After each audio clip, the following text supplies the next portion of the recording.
बेला केन्द्रदेखि फोन आएको थियो केटा त्यो अन्तरले जग्गा पास गरेको छैन तँलाई थाहा छ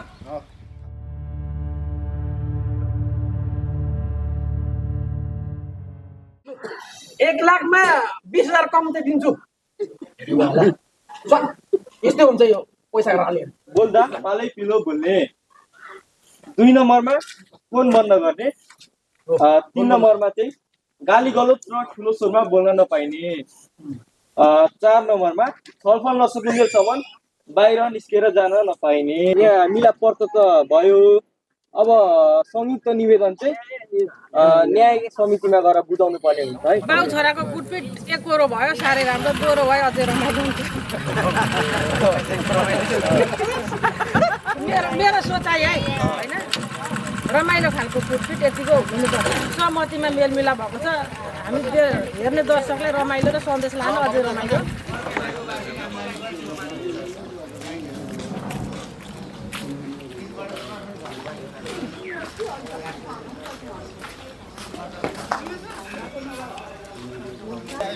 तपाईँहरूको टिम सेवा रह्यो मध्येका कस्ता कस्ताहरूलाई चाहिँ तपाईँले हेर्न सक्नुहुनेछ कस्ता कस्तालाई मिलाउन सक्नुहुनेछ कस्ता कस्तालाई चाहिँ हेर्नु मिल्दैन भनेर चाहिँ सबै कुराहरू गरेर उहाँले चाहिँ तालिम लिएर अनि बकैदा प्रमाणपत्र पाइसके पछाडि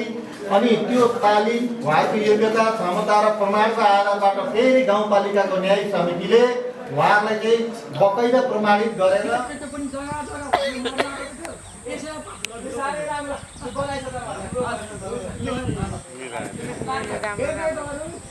तपाईँले लिखित रूपमा चाहिँ निवेदन दिनु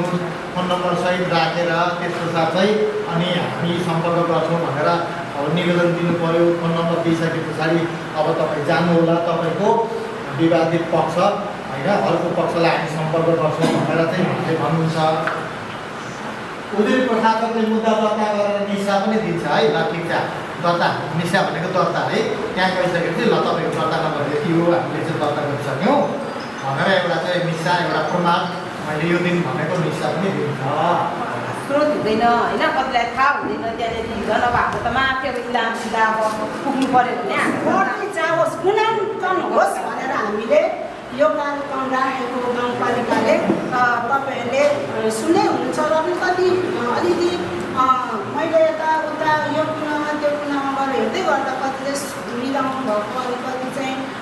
एकअर्कामा कुरा त यही विषयमा गर्दै हुनुहुन्छ नमस्कार अघि क्लास लिइसक्दा फेरि लिएको सब खाइसक्यो हाम्रो चाहिँ अब धेरैवटा विवादहरू हेर्नुपर्ने हुन्छ हाम्रो न्याय समितिले चाहिँ अघि तपाईँहरूले मिलिसक्नु भयो होइन धेरै विवादहरू मध्ये यो एउटा चाहिँ हाम्रो प्रतिनिधिमूलक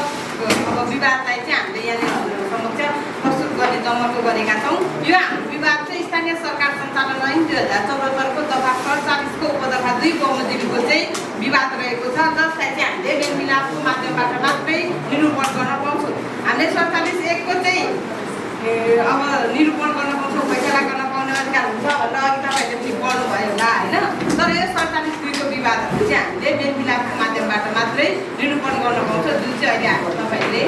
नाटक गर्न पनि सक्नुभयो हेलो एकछिन कुरा सुनिन म त बुझिन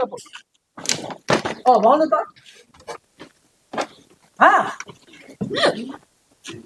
ए वडा कार्यालयबाट मेलमिलापबाट फोन गर्नुभएको ए लु कहिले आउनु पर्यो हामी भोलि ल हुन्छ त्यो हाम्रो अन्तरलाई पनि फोन गरेर भन्नुहोस् नि फेरि त्यो त आउँदैन नि मेरो नभएको मान्छे हो भनेपछि विवादको विषय चाहिँ लेनदेन र जग्गा अब लेनदेन हो कि के हो जग्गा पासपोर्ट हिँड भन्दाखेरि मान्दैन त्यो यदि पेसी आएपछि खबर गर्नु नि हामी छौँ त पेसी आएपछि तपाईँलाई मैले खबर गर्नु हजुर हजुर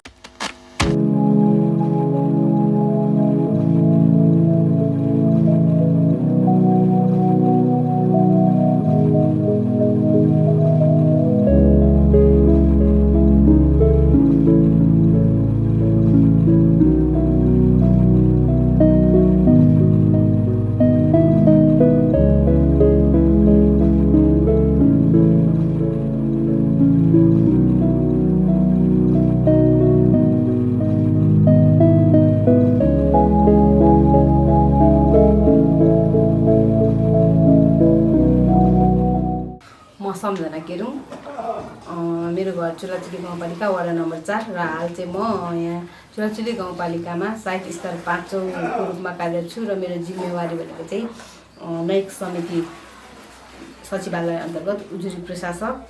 र सङ्घ संस्था सहकारी शाखा प्रमुखको रूपमा पनि कार्यरत छु र अहिले हाम्रो यो न्यायिक समिति अन्तर्गतको चाहिँ वडा स्तरीय सचेतना कार्यक्रम वार्ड नम्बर 1 देखि वडा नम्बर 6 सम्म चाहिँ सम्पन्न भइसकेको छ। यो चाहिँ सायद सम्भवतः न्यायिक समितिको प्रथमचोटि नै हुनुपर्छ वडा स्तरीय। योभन्दा अगाडि चाहिँ हामीले मेडिकलकर्ताहरूको लागि 48 घन्टा ट्रेनिङहरू अनि पुनर्ताजगी तालिमहरू र यस्तै प्रकारका तालिमहरू चाहिँ गाउँपालिकामै चाहिँ सञ्चालन गरिराखेकोमा चाहिँ अब केही नयाँ गरौँ भन्ने हिसाबले चाहिँ अघिल्लो आगोमा पनि बजेट भए तापनि त्यसलाई चाहिँ कार्यान्वयन नभएको कारणले यसपटक चाहिँ गर्नुपर्छ भन्ने भएर चाहिँ यो हिउँदे सभा मार्फत चाहिँ अन्य कार्यक्रमहरूलाई भन्दा पनि यो हामीले न्यायिक समितिका कार्यहरू चाहिँ अब तल्लो स्तरमा नै लग्यो भने चाहिँ त्यहाँबाट चाहिँ राम्रो हुन्छ। कति व्यक्ति मान्छेहरूले चाहिँ अब थाहा पाउनु भएको हुँदैन, कहाँ के भइराखेको हुन्छ, न्यायिक समितिले के गर्छ भन्ने कुरा। त्यो कारणले पनि अब हाम्रो न्यायिक समितिको कामहरूलाई चाहिँ हामीले तल्लो लेभलमा पुर्याउनुपर्छ भन्ने हिसाबले पनि वडा अन्तर्गत नै कार्यक्रम गऱ्यो भने चाहिँ अब हाम्रो केही न्यायिक समितिको कार्यहरू थाहा हुन्छ कि भनेर चाहिँ हामीले यो कार्यक्रम गर्ने निधो गरेका थियौँ र यो कार्यक्रम गर्दै गर्दा चाहिँ अब हामीले सुरुमा चाहिँ प्रशिक्षण वा सहजीकरणको लागि मात्रै सोचेर गरे तापनि बिचमा चाहिँ सचेतना कार्यक्रम गर्दा चाहिँ त्यो मात्रै नभएर हामीले भिजुअलाइज रूपमा चाहिँ गऱ्यौँ भने अझै यसलाई प्रभावकारी बनाउन सकिन्छ भन्ने हिसाबले चाहिँ मैले नै सोचेर चाहिँ चुलाचुली रङ्गमञ्चसँग सहकार्य गरेर हामीले नाटक मार्फत चाहिँ अब यहाँनिर हाम्रो चुलाचुली गाउँपालिकामा एकमात्र भएको रङ्गमञ्च भएको हिसाबले पनि सहकार्य गरेर चाहिँ हामीले नाटक मार्फत पनि लगभग चुलाचुली गाउँपालिका वडा नम्बर 1 देखि वडा नम्बर 6 सम्मको लगभग 300 देखि 350 जनाको हाराहारीमा चाहिँ जस्तै टोल विकासका प्रतिनिधिज्यूहरू, महिला समूहका युवा समूह, आमा समूह, अग्रज व्यक्तित्वहरू, राजनीतिक कर्मीहरू, हाम्रो मेलमिलापकर्ताज्यूहरूलाई पनि पुनः यस्तै सम्पूर्णलाई चाहिँ हामीले भेला गरेर कार्यक्रम गरेका छौँ। पक्कै पनि हामीले उहाँहरूको प्रतिक्रिया थोरै लिँदा पनि एकदमै सन्तुष्टि भएको पायौँ। कति कुराहरूलाई चाहिँ अब न्यायिक समितिले के गर्छ भन्ने पनि थाहा नभएको पनि थियो र योले गर्दा चाहिँ कतिले चाहिँ इच्छुक पनि हुनुभएको थियो यो विषयमा चाहिँ यस्तो रहेछ भन्ने हिसाबले चाहिँ। त्यो भएको भएर चाहिँ यो एकदमै कार्यक्रम चाहिँ राम्रो भयो भन्ने चाहिँ मैले अपेक्षा राखेको छु। नमस्कार, म मणि कुमार खेरौँ। खास गरिकन यो चुलाचुली गाउँपालिकाको न्यायिक समितिले तपाईँको न्यायिक समिति र मेलमिलाप सम्बन्धीको कानुनी जुन चेतनाको कार्यक्रम चाहिँ आयोजना गर्नुभएको थियो, त्यसमा चाहिँ मलाई सहजीकरणको मौका दिनुभएकोमा म आभार व्यक्त गर्न चाहन्छु न्यायिक समितिप्रति। र समग्रमा चाहिँ 1 नम्बरदेखि 6 नम्बरसम्म सबै वडामा चाहिँ गएर त्यहाँका मेलमिलापकर्ताहरू, समाजसेवी, लब्ध प्रतिष्ठित र चाहिँ जनप्रतिनिधि सम्पूर्णको उपस्थितिमा जुन न्यायिक समितिले चाहिँ यो कार्यक्रम गरेको छ यो अत्यन्त उत्साहपूर्ण छ, उमङ्गपूर्ण छ र सफलता पनि रह्यो। र उहाँहरूले सोचे जस्तै अब व्यापक उपस्थितिको साथ गराउनु पर्ने र जुन किसिमले चाहिँ न्यायिक समितिले गर्दै आएको काम, कर्तव्य, अधिकार, क्षेत्राधिकारहरू, मेलमिलापकर्ता सम्बन्धीको कुराहरू, मेलमिलापको अवधारणा, कानुनी व्यवस्था, ऐनहरूले गरेको व्यवस्था र प्रावधान अनुसार चाहिँ यसलाई एकदमै सहज, सरल र सर्वसुलभ बनाउनको लागि चाहिँ चुलाचुली गाउँपालिकाको न्यायिक समितिको तर्फबाट जुन किसिमको चाहिँ सन्देशमूलक तपाईँको चाहिँ जनचेतना फैलाउनको लागि मिडिया सँगसँगै तपाईँको चाहिँ एउटा नाटक समूहबाट पनि चाहिँ यो कार्यक्रम चाहिँ सञ्चालन गरेको थियो। अत्यन्तै राम्रो फिडब्याक आएको छ नाटकप्रति चाहिँ हामीले प्रष्ट बुझ्यौँ भन्ने खालको कुराहरू। अनि यो कार्यक्रम सञ्चालन गर्दै गर्दाखेरिको कुराहरूमा चाहिँ यस्ता कार्यक्रमहरू चाहिँ अझै टोलमा लान पाएदेखि राम्रो हुन्थ्यो भन्ने खालको कुराहरू पनि आएकोले गर्दा समग्रमा चाहिँ कार्यक्रम अत्यन्त सफल भएको मैले महसुस गरेको छु सहजकर्ताको हैसियतले। मेरो नाम विष्णु गजमेर, चुलाचुली वार्ड नम्बर 4 को वडा सदस्य। न्यायिक समिति अन्तर्गतको चुलाचुली गाउँपालिका न्याय समितिले गरेको यो 1 देखि 6 सम्मको कार्यक्रम हामीले सबै वडामा कार्यक्रम गरेर आज 4 नम्बर वडामा समापन पनि भएको छ। एकदम सफलतापूर्वक हामीले नाटक पनि प्रदर्शन गरेका छौँ। स्थानीय जनसमुदायमा कसरी न्यायको पहुँचमा स्थानीय सरकारमा मानिसहरू पुग्न सक्छन्, अनि न्याय भनेको सलभ सुझाव ढङ्गले कसरी हामी स्थानीय ठाउँबाटै सल्भ गर्न सक्छौँ भन्ने कुरा हामीले प्रशिक्षणको साथै नाटकद्वारा समापन गरेको छौँ। र यो कार्यक्रम गर्दै हुँदाखेरि धेरै स्थानीयवासीहरूले यो कार्यक्रम राम्रो भयो, यस्तो कार्यक्रम बेला मौकामा स्थानीय सरकारले वडाले दिइराख्नुपर्छ भन्ने कुरा पनि आएको छ र मानिसहरूको पनि धेरै राम्रो उपस्थिति भएको छ। यो कुराले हामी यहाँ समिति पनि खुसी भएका छौँ र सिङ्गो चुलाचुली गाउँपालिका वडा सबै एकदमै खुसी भएका छौँ। सम्पूर्ण 1 देखि 6 सम्मका वडा अध्यक्षहरूलाई पनि धन्यवाद छ, उहाँहरूले सबैलाई खबर गरेर यो कार्यक्रममा सहभागी गराइदिनु भयो। अनि वडा अध्यक्षज्यूहरू, वडा सदस्यज्यूहरू, अनि बुद्धिजीवीहरू, सम्पूर्ण टोलवासी, टोलका समितिका अध्यक्षहरू सबैलाई धन्यवाद दिन चाहन्छु। आगामी दिनमा पनि यसरी यहाँ समितिले अझै पनि राम्रो कार्यक्रमहरू ल्याउने, तपाईँको माझमा राख्ने, अझै पनि यहाँमा पहुँच पुर्याउने आशा गरेका छौँ। म चुलाचुली गाउँपालिका वडा नम्बर 4 म वडा सदस्य। मेरो नाम निरबहादुर राई। न्यायिक समिति, हाम्रो चुलाचुली गाउँपालिका न्यायिक समितिले जुन जनचेतना कार्यक्रम 1 नम्बर वडादेखि 6 नम्बर वडासम्म जुन कार्यक्रम भइराख्दाखेरि एकदमै हामी यहाँको जनताहरूलाई, चुलाचुलीको जनताहरूलाई जति आवश्यकता पर्ने, जति पनि यहाँनिर मुद्दा अदालत अनि जति झैझगडा, सानोतिनो झैझगडा हुँदै गर्दाखेरि अथवा कुनै पनि केस काण्डहरू हुँदै गर्दा एउटा अदालतसम्म जाने एउटा जुन प्रयत्न छ, त्यो प्रयत्न जुन चाहिँ यो न्यायिक समितिले समाधान गर्ने प्रयास गरेको छ र समाधान पनि गर्छ। र कसरी भन्दाखेरि समस्या पर्दा जुनै पनि अवस्थाहरू आइलाग्दाखेरि यो न्यायिक समितिले चाहिँ कुनै पनि हामी जनताहरू जिल्लामा गएर अदालतमा गएर वकिललाई पक्रेर खाने बस्ने कति समस्या छ, तर न्यायिक समितिले हामीमा यहीँभित्र नै हामी मिल्यौँ भने हामीलाई एकदमै राम्रो देखिन्छ। र जति पनि अहिले जुन नाटकहरू पनि यहाँनिर प्रस्तुत भयो, त्यो नाटकको कथाहरू एकदमै सान्दर्भिक छ, जुन कथासँग सम्बन्ध छ र जसले गर्दाखेरि हामीले मेलमिलाप गरेर हामी यही ठाउँमा मिलेर, हामी यहीँनिर मिलेर चाहिँ हामी